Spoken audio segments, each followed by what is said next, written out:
Nah, I done grew up around some people living their life in bottles. Claim that he had the golden flask, back up every day in Chicago. Some people like the way it feels, some people want to kill their sorrows. Hey guys, Harry here, and I'm finally making my sniper tips video and how I use the bolt action sniper and make all those shots. Also, I'll be placing all the timestamps according to the topics in the description or the comment section below, so you can skip at any part or topic of the video. First of all, we all need to know why are you learning or trying to get better at sniping in PUBG Mobile. Are you a competitive player or willing to be one? Or just a casual player who enjoys the game and looks at all the pro players and thinks that I should be doing the same? So if you're trying to play the game casually or have no intentions to play it super professionally, I would advise you to just keep playing the game and you will gradually keep getting better at the game and sniping. So as we all know, PUBG Mobile has offered two different types of firing mode for bolt action guns in the game, and which are tap and release. So first of all, I'll explain you guys the main difference between both of them. So while sniping, there are three different types of activities which are happening. First is opening the scope, which is the ADS, then swiping upon the target, and the third last being the shoot button. So when we use the release mode of firing, we do all of these three steps with one single button and one single finger. While using the tab, you have to have one finger on your ADS button, a thumb for sniping, and a finger on the fire button. Now as you guys can see in this video, I'm only using my thumb to do all these three activities. And now when I switch over to tab, I have to assign three different fingers to do three different things, which are opening the scope, scoping on the target and aiming on him, and then firing the button. All of this is personal preference and you all may be already using the tap mode. Personally, I have been using the release mode of fire, which I think suited best for me at that time and has nothing to do with both speed and accuracy. Both methods are equally good, you just need to practice a lot. Okay, coming on to the next topic, which is one of the most important topics while sniping, is your sensitivity. If you really want to be good at sniping, you have to have a really good understanding about the sensitivity of 4, 6 and 8x scope, which I'll explain in this video.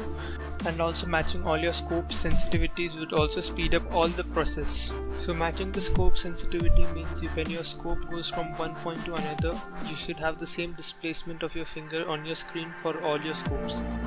As you guys can see, I have to move the finger on the screen the same every time, no matter what the scope is. Okay, firstly I'll tell you what the advantages and disadvantages are.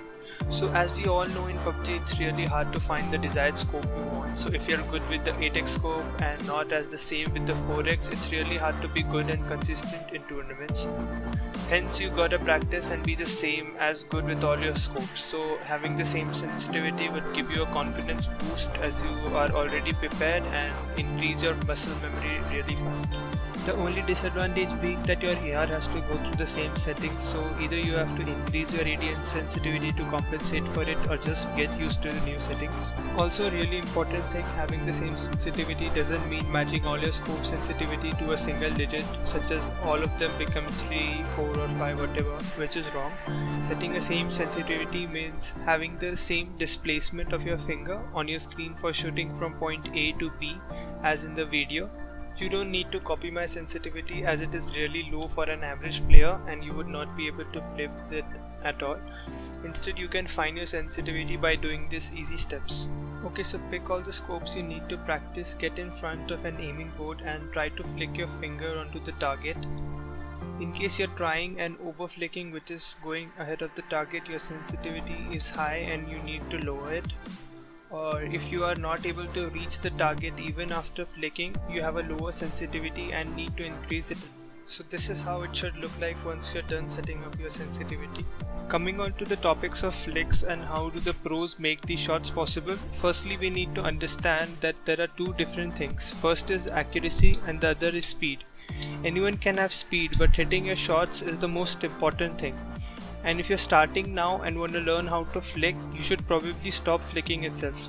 Starting slowly and just using drag for 3 to 4 weeks is what you should be aiming at. And also getting into training and warming up your drag a little bit and doing a drill and then playing the game every day is a more viable option. Once you're starting to hit all your shots in game, try doing the same shots a little faster. You can increase your speed as much as you want by practicing, but only till the time you have a very good accuracy.